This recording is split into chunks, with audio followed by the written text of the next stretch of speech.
Hello! It's Rami and today I am reading some popular books and I'm super excited to dive into some of these books that have been sitting on my shelf for a while that have gained some pretty big popularity, and I actually already started reading two of them. I took the dust jackets off. One of them is across the room. I'm not gonna worry about getting them. This first one is The Heartless Hunter by Kristen Cicerelli. I'm not sure if that's exactly how you say it, but it is the Crimson Moth book 1. And I have seen so many people reading this book and raving about it. And when I looked into it, I got so excited because it is a witch and witch hunter type story, which I absolutely love. If you watch my Serpent and Dove reading, I think I filmed a video a while back reading the Serpent and Dove series. I absolutely loved that series. It is one of my favorite series.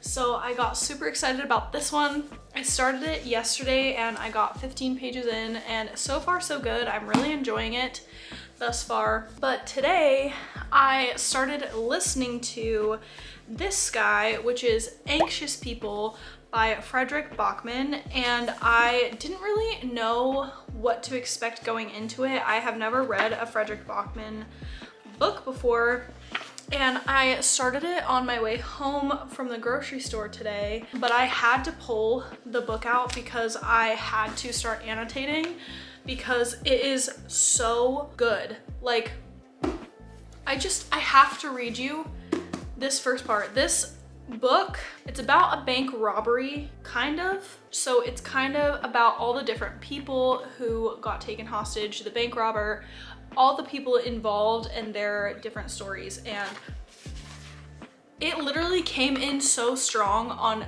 page 1. Like, I just can't, okay? So I have to read this to you. It's gonna be a lot, okay? So just buckle up for a second, okay? It says, "It's always very easy to declare that other people are idiots, but only if you forget how idiotically difficult being human is, especially if you have other people you are trying to be a responsibly good human being for.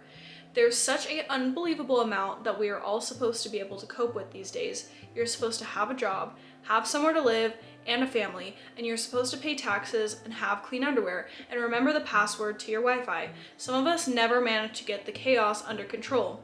So our lives simply carry on. The world's spinning through space at 2 million miles an hour while we bounce around on its surface just like so many lost socks. Our hearts are bars of soap that we keep losing hold of. The moment we relax, they drift off and fall in love and get broken all in the wink of an eye. We are not in control, so we learn to pretend all the time about our jobs and our marriages and our children and everything else. We pretend we're normal, that we're reasonably well educated, and that we understand amortization levels and inflation rates. We pretend to be good parents when all we really do is provide our kids with food and clothing and tell them off when they put chewing gum they find on the ground in their mouths. We tried keeping tropical fish once and they all died, and we really don't know more about children than tropical fish, so the responsibility frightens the life out of us each morning. We don't have a plan, we just do our best to get through the day because there'll be another one coming along tomorrow. Sometimes it hurts, it really hurts, and for no other reason than the fact that our skin doesn't feel like ours. Sometimes we panic because the bills need paying and we have to be a grown-up and we don't know how, because it's so horribly, desperately easy to fail at being grown-up. Because everyone loves someone, and anyone who loves someone has had those desperate nights where we lie awake trying to figure out how we can afford to carry on being human beings. Sometimes that makes us do things that seem ridiculous in hindsight, but which felt like the only way out at the time."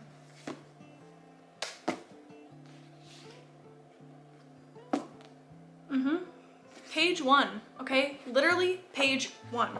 And I am just like, I feel like every single person could relate to some aspect of that at some point in their life, especially coming into adulthood and having to take hold of these responsibilities as a young adult. There is so much more than I ever would have expected that come along with being an adult, and this, I felt like, just came out the gate like, hey, we're all in this together and we have no idea about any of what we're doing. And I just was like blown away. When I was listening to that driving today, I was like, yeah, I think we've all been there at some point in our lives experiencing imposter syndrome with being an adult. And I have already started annotating other sections of this book, and I have a feeling that this book is going to be heavily annotated. Also, it says that it's translated, which I did not know that this was not an original English book. It's translated by Neil Smith.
Literally already.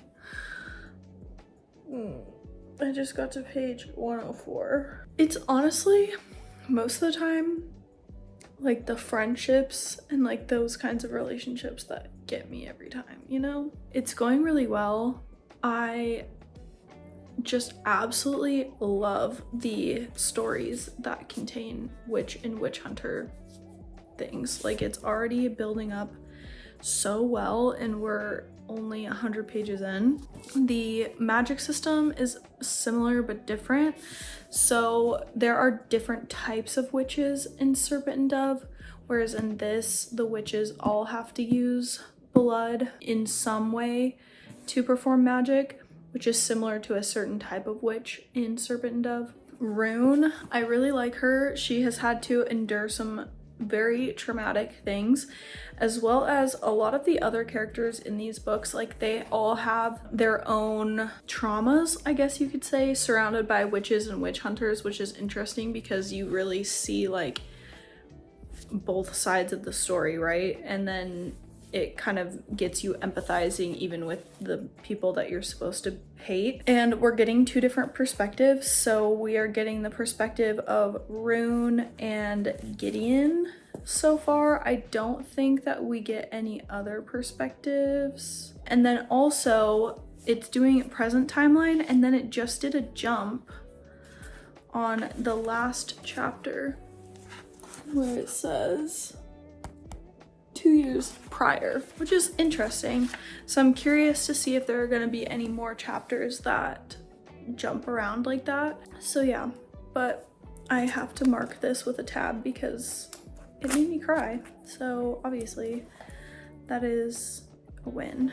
I'm loving this book already, and I just haven't found a like bingeable book in a while. So I am just so happy about this. Also, this is on Kindle Unlimited. So if you have Kindle Unlimited, I would highly recommend downloading and reading it because it's something that you can get for free with Kindle Unlimited. So yes, lots of secrets and lots of things to figure out. So yeah, we gotta keep reading.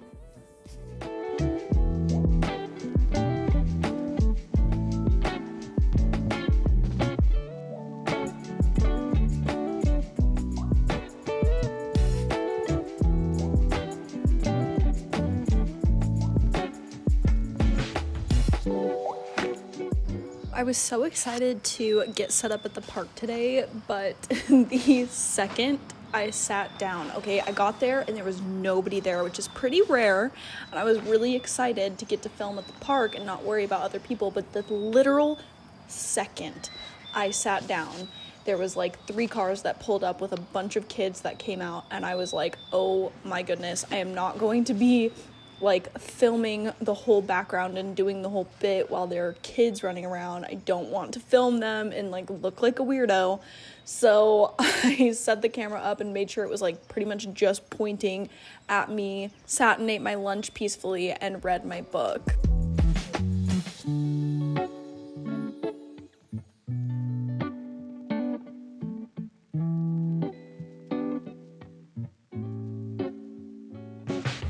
So I moved spots. It is a beautiful day outside, and I saw the park.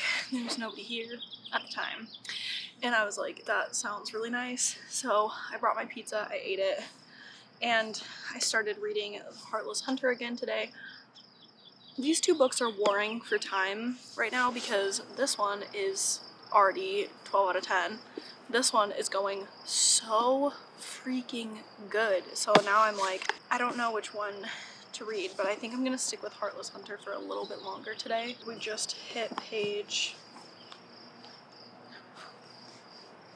152, and I need to read the synopsis so that I'm making sure that I'm not like giving away things.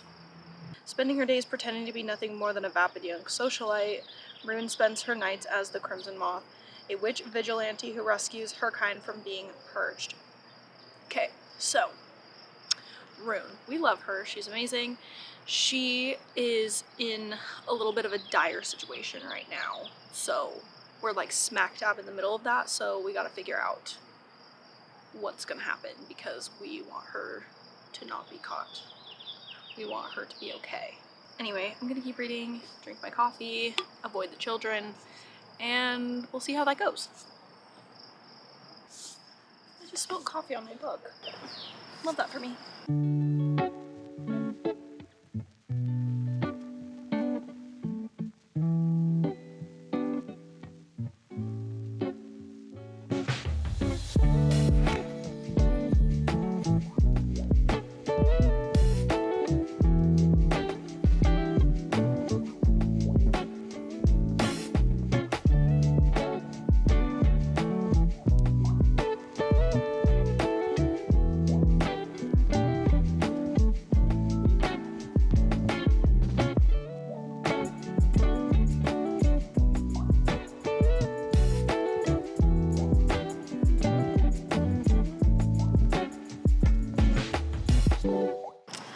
Got a spider on my hand, so that's a no from me, dog. Not on my watch.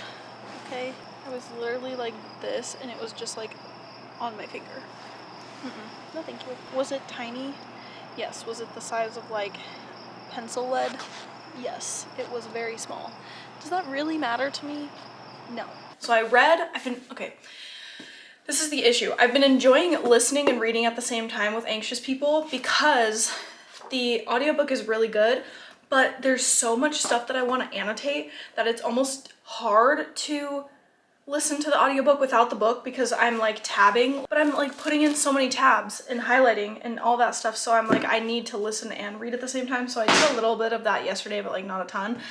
And then I made it to page 190 last night in the Heartless Hunter. It's going so good, like literally so good. I'm loving it. And then for another really exciting popular book, I finally on Libby got the Inheritance Games, which I know that's a little bit of an older popular book, but it's one that I have not read and everybody raves about it. So that finally came up on Libby, which I'm so excited to listen to on my drive right now. But I gotta go, okay? I gotta go. I have got people waiting on me. I'm running behind. Yeah, I think that was it for the little update, but I'm gonna go. I'm so excited. My best friend is becoming a teacher this year and we're going to go decorate her classroom, and I am just like so excited that she invited me to help her with that. So I gotta go. But we're gonna be listening, jamming out, rocking out to the Inheritance Games on the way. Hello and good morning. Ta-da! My oat milk latte. I literally just made it. Oh, good, but it's so hot. It needs to sit there and rest for a minute. I have had literally an insane last few days, so I haven't been able to give you guys really much of an update. So honestly, for anxious people, not much of an update. I made it 109 pages in, so we're still trucking along with this guy, still going super well, still very curious to know what happened to the bank robber, because that is kind of part of the mystery of this book, is we don't know, and we're interviewing all of these different people to understand what's going on with this bank robber and more about their life and why.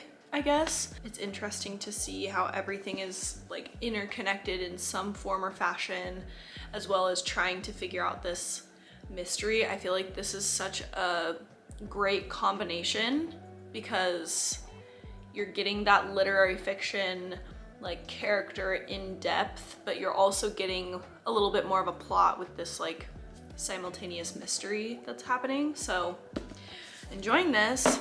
The Heartless Hunter, I was reading it on my Kindle last night, so I'm not updated in book pages yet. So 71% of the way through, and it's going so good. I wish I would have had my camera on last night because I was reading and there was a reveal in here, or like a, not a reveal, but like, I guess a plot twist, and you should have seen my face. It was like,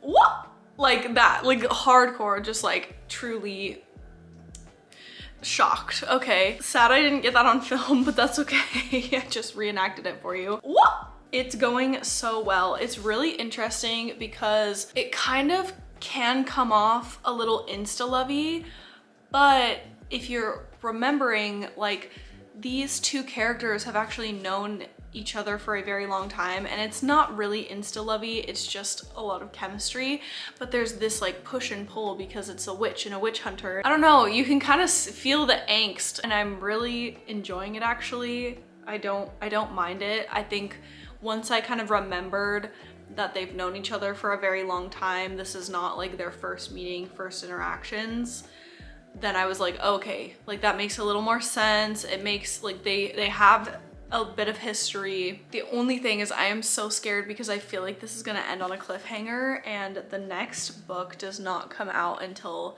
2025.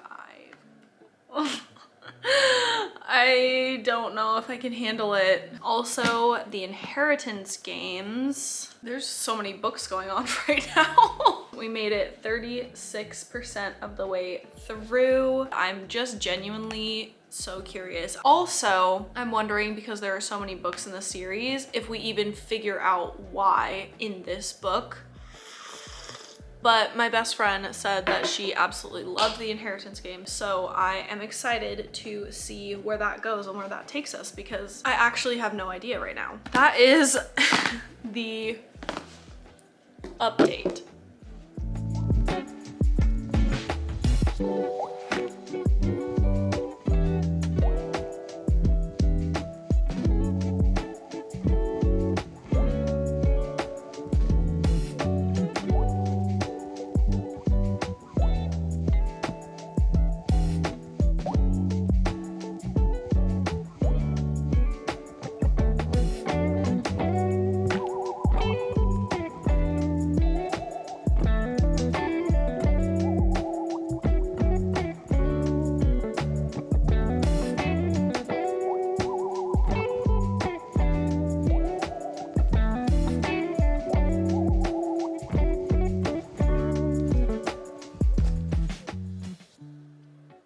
I'm so confused at this point.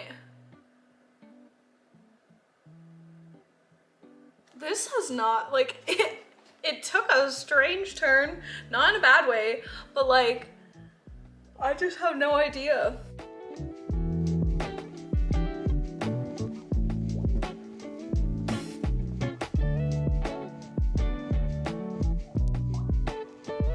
We are just editing away right now. I made myself some homemade lemonade and it's really good. It's very tart, but it's good. And we just had to get some editing done, so that's what we're doing.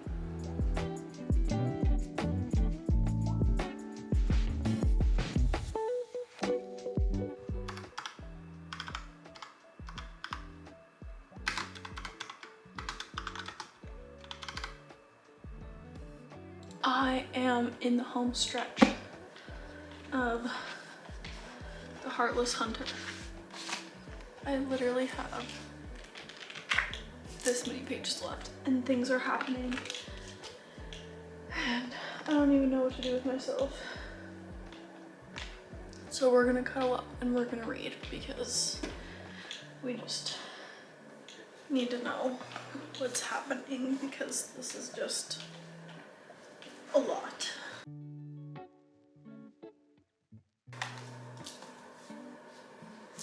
This is heartbreaking. This is literally so sad.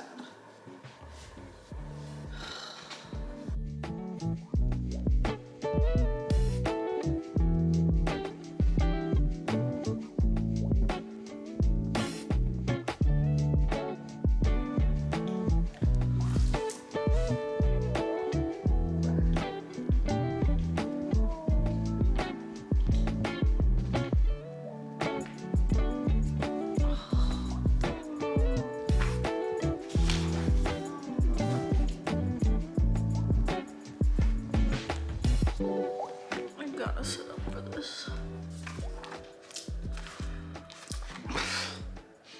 Love that.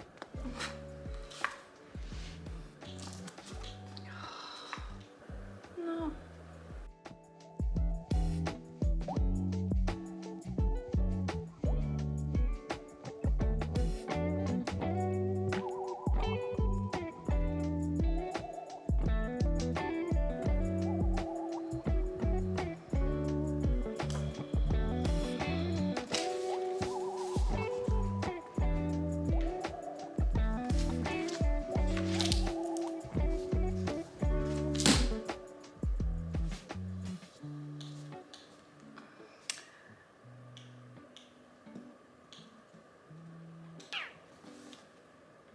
I knew it. I knew it was gonna be bad, but I didn't know it was gonna be this bad. And the next book doesn't come out until 2025.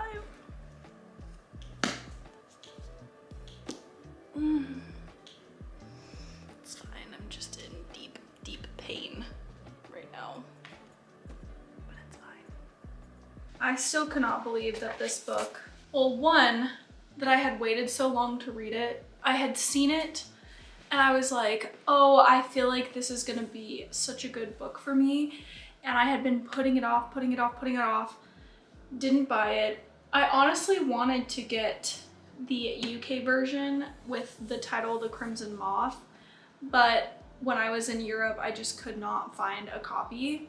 Oh, so good. I gave this book a 5 out of 5. The story propelled very well. I feel like we got a perfect balance of enough detail and enough given, but also like sprinkles of things to keep you curious and interested and not giving every single little thing away at all points. This ended on such a cliffhanger that I'm like, oh no. Like literally have to wait like 8 months-ish for the next book. But it very much gave me similar vibes to Serpent and Dove.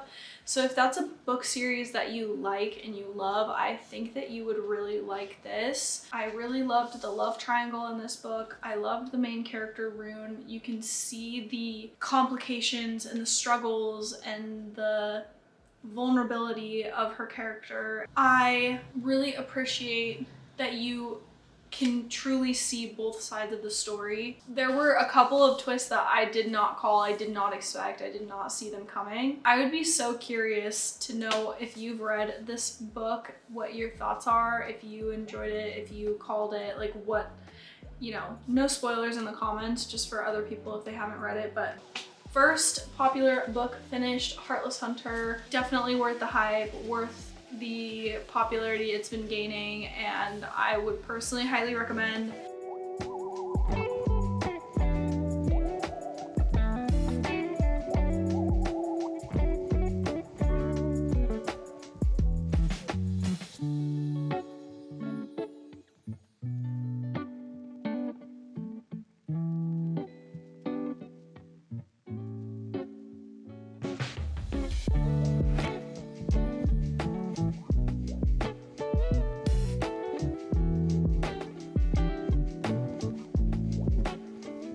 Hello, I don't have much time, this camera battery is about to die, but I'm going on a walk. I have the Inheritance games and I have my coffee, so we're gonna go on a little walk right now because that just sounds really nice. It's not too hot.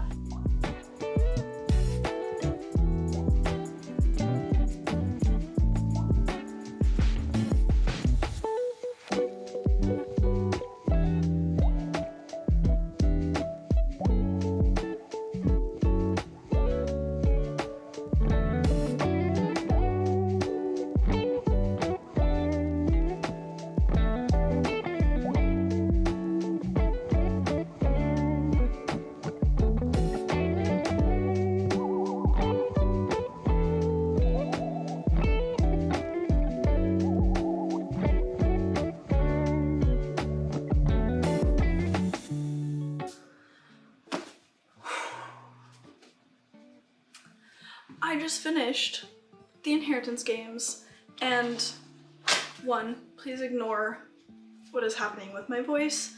I am having asthma right now, but I'm fine. I just sound a little different, but I literally just finished this via audio, and talk about like literally no answers. Like what the heck? Now I have to read the second one. So I already put in for a hold because I don't own the second one, or else I would be reading it.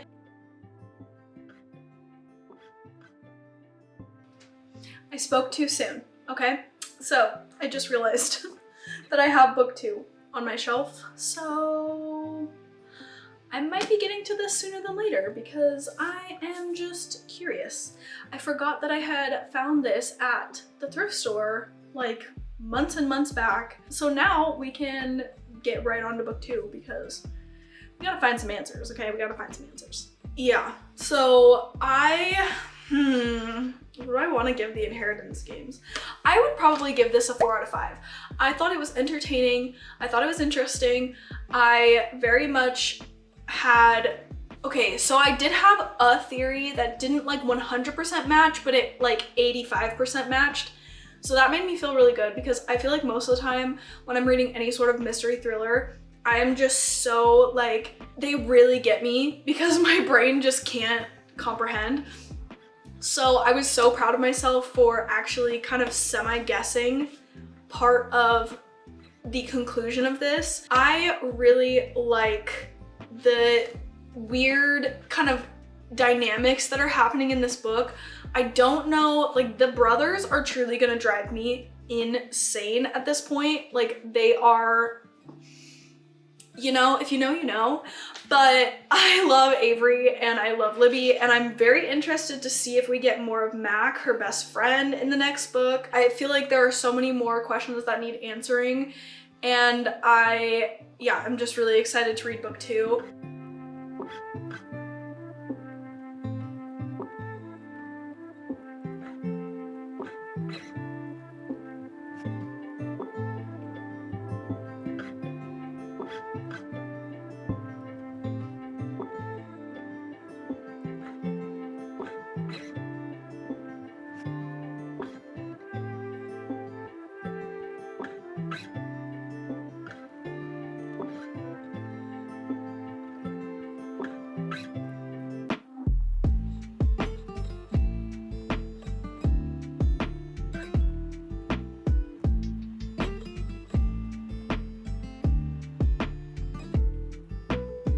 on the home stretch. I think this might be literally the best conclusion to a book that I have ever, okay, that's a huge exaggeration, but this is the best conclusion that I would have never guessed for this book. I'm on page 315. Ugh, this book is so good. It is literally so good. I just need to keep reading because I don't even know how to mark this properly. This whole like paragraph slash page. I don't even know what I'm trying to say. This right here is like just the icing on top.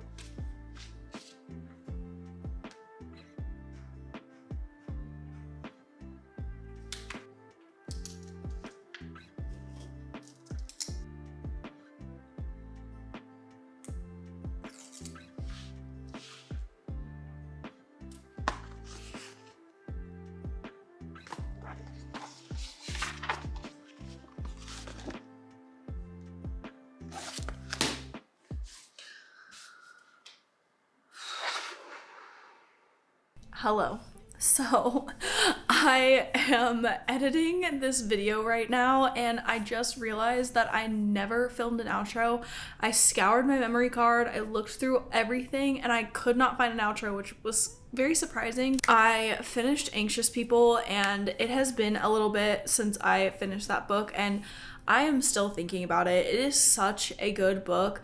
I would highly recommend anybody to read it. I thought it was so good. Please check trigger warnings before though, because it does deal a lot with certain like difficult or dark themes throughout. I think it does a really good job of balancing that out with humor and like even like realistic humor, not just like making fun of something, but like how like a lot of people use humor to get through hard things. That's kind of how this book felt, like in a good way. Every single part of this, I highlighted so much of this book. Hold please. I highlighted so much in this book. Let's see if I can like flip through and find some. That was like the messiest way I possibly ever could have done that. I just have so many markings all throughout this book. Like, oh my gosh, apparently I don't know how to hold a book. What the heck is that? What is happening? Oh my gosh. Okay. It's late. I just need to be done. I gave Anxious People 5 out of 5. I thought it was so incredible. And I truly thought that the combination of literary fiction with mystery was like chef's kiss. Such a good combo. I thought it was so, like, at least to me, it was very unique because I have never read anything like it. I mean, I understand why Frederick Bachman is so incredibly popular. I fully understand. If any of his other books are as deep and hilarious and emotional and like twisty turny as this one, like I could understand why he's so popular and I want to read more. Overall, I was very pleasantly surprised with all the books in this video. I can understand why they're popular for a reason. So yeah, highly recommend reading any of these books and